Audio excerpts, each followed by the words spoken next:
मुश्किल से मुश्किल केस अम्बेडकरवादी जीतते हैं, लेकिन शर्त यह है कि वो सच्चे अम्बेडकरवादी हों और ईमानदारी से बिना डरे काम करे जाएं। वो हम करेंगे और इस केस में भी हम वादा करते हैं। ये हमारे सबके आत्मसम्मान की बात है। बाबा साहब हमारे सर का ताज हैं सबके। अगर वो इस्तीफ़ा देते हैं, पद से इस्तीफ़ा देते हैं, माफ़ी मांगते हैं, बिल्कुल साफ तौर पे माफ़ी कि मेरे मन में ही मनुवाद घुसा हुआ है, इसलिए मैंने कहा तो कह रहे हैं एडिट करके वीडियो चलाया जा रहा है। हाँ, तो ये कोई बाकी लोग नहीं है ना, हम अम्बेडकरवादी हैं। ये सब जो ये एडिट करने की बात हो रही है, ये इनके खिलाफ जाएगी, अदालत में खिलाफ जाएगी। ये जो इल्ज़ाम दूसरे लोगों पे लगा रहे हैं ना, वो हम पे लगाएं, इस एफआईआर पे लगाएं ना, हम जवाब देंगे उनको कानूनी। और एक और मुकदमा ये बोलें सिर्फ कि हमने एडिट करके ये कंप्लेंट कराई है, सिर्फ बोल दें हमारे बारे में, नाम लेके बोल दें, हम एक और मुकदमा दर्ज कराएंगे, क्योंकि वो भी झूठ होगा। और जो वो अब जो पहले बोला वो बेइज्जती थी, और अब बोला है जो वो झूठ है। तो सर आपने जो एफआईआर दर्ज करने की बात की, जो आपने शिकायत की है और जो आपने जो मेल भेज दिया है, तो जो आप अपराध कह रहे हैं, जो उन्होंने अपराध किया है, तो क्या सजा बनती है? क्या सजा होगी? इसमें 5 साल की सजा है। हम तो संवैधानिक लोग हैं ना, मैक्सिमम 5 साल की सजा है, वही हम कराने के लिए अपनी जी तोड़ कोशिश करेंगे। अगर किसी व्यक्ति ने जिंदगी भर आज तक, चलिए मैं उनकी जो असत्य वो बोलते हैं उसको सच भी मान लूँ, आज तक अगर उन्होंने इज्जत की और अब बेइज्जती की है, तो क्या कानून सज़ा नहीं देगा? आज तक किसी ने मर्डर नहीं किया और आज मर्डर कर देता है, तो कानून उसे क्या सज़ा नहीं देगा? हम सीधे सीधे संविधानवादी कानूनवादी लोग हैं। अपराध किया है, सज़ा मिलेगी। सर क्या ये केस पहुंच पाएगा आपको लगता है? 100% अदालत तक पहुंचेगा। दुनिया की कोई ताकत नहीं रोक सकती। बादलिया साहब ने कहा है ना, भले इनको मरवा दें तब भी कर सकते हैं, ये मेरा मर्डर करवा सकते हैं, लेकिन मेरे इरादे नहीं बदल सकते। मैं आत्मसम्मान के लिए लड़ूंगा लास्ट मोमेंट तक। SC/ST एक्ट के तहत एफआईआर है। धारा 18A साफ तौर पे ये कहती है कि तुरंत इसमें एफआईआर दर्ज होनी चाहिए। ACP साहब को इसमें इन्वेस्टिगेटिंग ऑफिसर नियुक्त किया जाना चाहिए, और उसके बाद इसके ऊपर बहुत जल्दी से जल्दी 2 महीने के अंदर चार्जशीट फाइल होकर अगले 2 महीने में इसकी सज़ा या जो भी मुकदमा ख़त्म हो जाना चाहिए। ये SC/ST एक्ट कहता है। लेकिन हमें पूरा भरोसा है, अमित शाह जी तो हैं पुलिस के इंचार्ज, वो ऐसा नहीं होने देंगे। लेकिन हम भी अम्बेडकरवादी हैं और हम ऐसा करके रहेंगे, क्योंकि ये भारत का संविधान कहता है, ये भारत का कानून कहता है। सर आपको यकीन है कि जब क्या कहते हैं अमित शाह जी ऐसा होने नहीं देंगे, तो आपके पास विकल्प क्या बचते हैं? देखिए, हमने मुश्किल से मुश्किल केसों में इसी हमारे बाबा साहब के संविधान को इस्तेमाल करके, यूज़ करके, आज जब सारी संस्थाएं कॉम्प्रोमाइज्ड हैं, तब भी हम रिजल्ट ला ही रहे हैं ना। चाहे वो चुनाव में चोरी की मशीनों का हो, चाहे कोई भी केस हो, मुश्किल से मुश्किल केस अम्बेडकरवादी जीतते हैं। लेकिन शर्त यह है कि वो सच्चे अम्बेडकरवादी हों और ईमानदारी से बिना डरे काम करे जाएं। वो हम करेंगे और इस केस में भी हम वादा करते हैं। ये हमारे सबके आत्मसम्मान की बात है। बाबा साहब हमारे सर का ताज हैं सबके। सर अमित शाह जी ने अगर माफी मांग ली तो फिर तो मामला शांत खत्म? नहीं, खत्म कैसे? नहीं, कानूनी कार्रवाई तो होगी ना। माफ़ी मांगने से हम कौन होते हैं देने वाले? भारत का संविधान उन्हें माफ़ करेगा, कानून माफ़ करेगा तो होगा। बाकी तो वो अपनी इंटेंशन दिखाएंगे ना कि क्या उनके मन में सच में बेइज्जती करना था या नहीं था। ये तो साफ नजर आ रहा है। अगर वो इस्तीफा देते हैं, पद से इस्तीफा देते हैं, माफ़ी मांगते हैं, बिल्कुल साफ तौर पे माफ़ी कि मेरे मन में ही मनुवाद घुसा हुआ है, इसलिए मैंने कहा है। तो कह रहे हैं एडिट करके वीडियो चलाया जा रहा है। हाँ, तो ये कोई बाकी लोग नहीं है ना, हम अम्बेडकरवादी हैं। ये सब जो ये एडिट करने की बात हो रही है, ये इनके खिलाफ जाएगी, अदालत में खिलाफ जाएगी। मैंने अभी जंतर मंतर पे भी बोला था, ये जो इल्ज़ाम दूसरे लोगों पे लगा रहे हैं ना, वो हम पे लगाएं, इस एफआईआर पे लगाएं ना, हम जवाब देंगे उनको कानूनी। और एक और मुकदमा ये बोलें सिर्फ कि हमने एडिट करके ये कंप्लेंट कराई है, सिर्फ बोल दें हमारे बारे में, नाम लेके बोल दें, हम एक और मुकदमा दर्ज कराएंगे, क्योंकि वो भी झूठ होगा।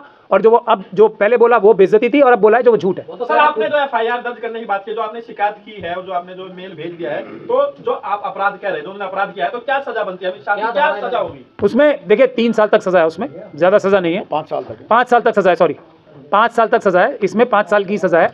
हम तो संवैधानिक लोग हैं ना, मैक्सिमम 5 साल की सजा है, वही हम कराने के लिए अपनी जी तोड़ कोशिश करेंगे। लेकिन इस बारे में तो एनडीए और बीजेपी खास करके आवाज उठा रहे हैं, दिल्ली में और डिबेटों में नारे लग रहे हैं कि राहुल गांधी माफी मांगे।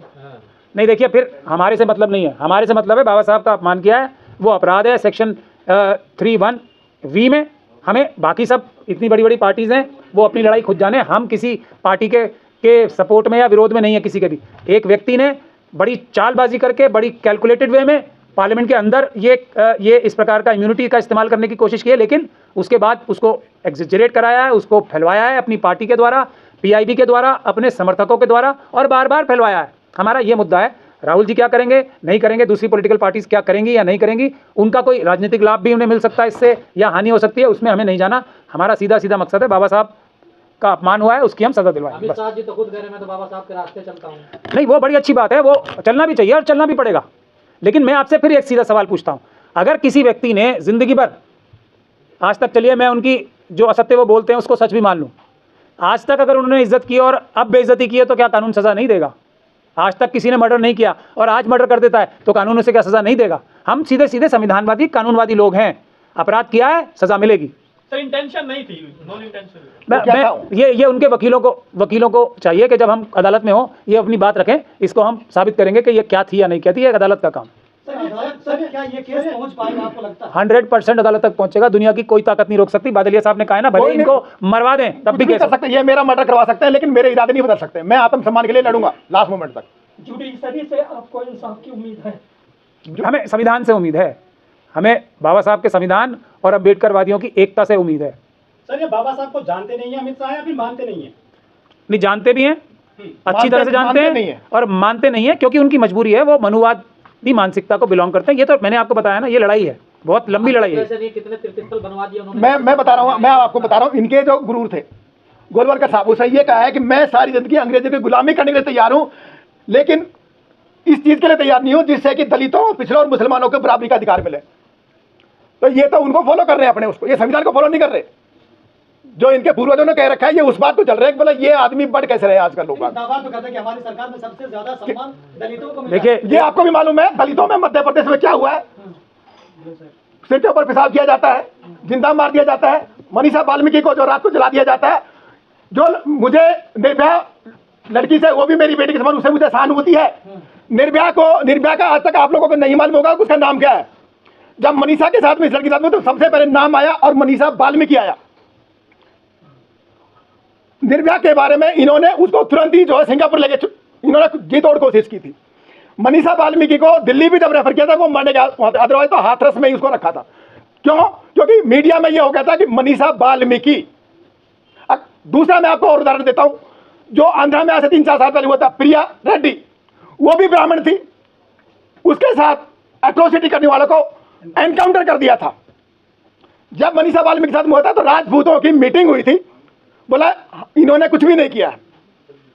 मैं और पूरी ताकत सरकार पूरी की यहाँ ताकत लगा रखी थी। सरकार ने आज मैं मनीषा वाल्मीकि के गांव में, मैं और प्रदा साहब हम जाकर हमने उनकी हालत देखी है, बेचारों की क्या हालत है उनकी। नहीं, एक सेकंड में, सरकार ने करोड़ों रुपए वकीलों पे इसलिए खर्च किए हैं कि उस परिवार को एक नौकरी ना मिल जाए और एक उसको दूसरा घर ना मिल जाए, जो 2022 में हमने कोर्ट से ऑर्डर करा रखा है। पूरे करोड़ों रुपए खर्च किए हैं इस बात के लिए कि एक कुछ लाख रुपए का मकान ना देना पड़ जाए। ये है मानसिकता मनुवादी। और अमित शाह जी जो बोलते हैं ना, उन्होंने तो खुद ही बताया ना, जो बाबा साहब की तारीफ करते हैं वो उनका जुमला है। जैसे नरेंद्र मोदी जी का 15 लाख का जुमला था, वो राजनीतिक जुमलों का इस्तेमाल करके लोगों को बेवकूफ़ बनाने में यकीन रखते हैं। संविधान और मनुस्मृति को लेकर चल रही है संसद में भी और बाहर भी, क्या अब ये दोनों के ऊपर ही चलेगा देश? क्या मनुस्मृति को कैरी कांग्रेस से देश नहीं चलने देंगे? नहीं, बिल्कुल नहीं चलने देंगे। अब आए ना, अब धीरे धीरे करके जब गर्दन तक पानी आ गया, नाक तक आ गया सबके, जब आ रहे हैं ना अम्बेडकरवाद पे सब, पहले आ जाते तो ये नौबत ही ना आती ना। देखिए राहुल जी, चाहे उनमें अच्छाइयाँ 50 हों, बुराइयाँ 50 हों, एक बात है कि वो अपनी पुरानी ट्रेडिशंस को तोड़कर बाबा साहब डॉक्टर भीमराव अम्बेडकर की लाइन पे चलने के लिए बोल तो रहे हैं, अपनी सारी पुरानी ट्रेडिशंस को। ये उनके लिए तारीफ की बात है, लेकिन वॉक द टॉक करना पड़ेगा उन्हें भी। ये जुमलों से काम नहीं होने वाला। मनुस्मृति का क्यों जिक्र हो रहा बार बार? मनुस्मृति का तो कोई मतलब ही नहीं है ना सर। अब देखिए तो संविधान से चल रहा है ना।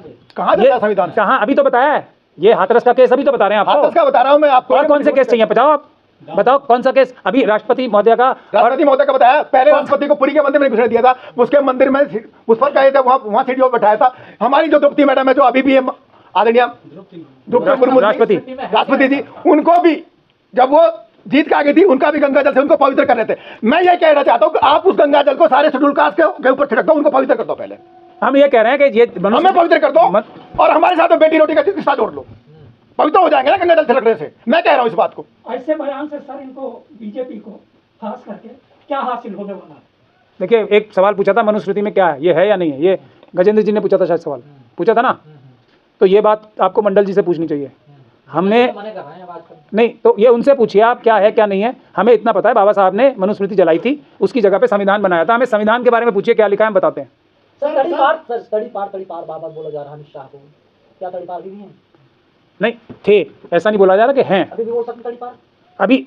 अभी कानूनी रूप से नहीं है, क्योंकि नहीं, हम नहीं करा रहे। हम तो ये काम करते हैं, हम ये ट्रेंड व्रेंड का काम हम नहीं करते। हम ये काम करते हैं संविधान के मुताबिक। ये सब तो अब लोगों को बाबा साहब का नाम लेके, किसी राजनीतिक पार्टी से कोई संबंध नहीं है।